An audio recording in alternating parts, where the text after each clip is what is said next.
In this video, I will show you how to get NFL promo code for your first order.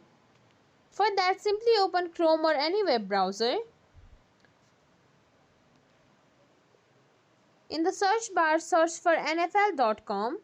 Then you will get to this home page. Simply click on this profile icon right beside the search bar.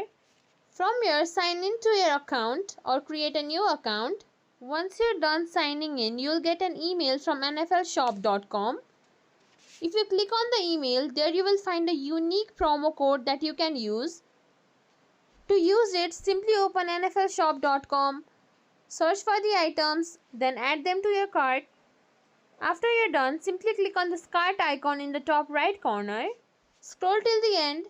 Here it will ask you if you have any promo code. Simply click on this plus icon.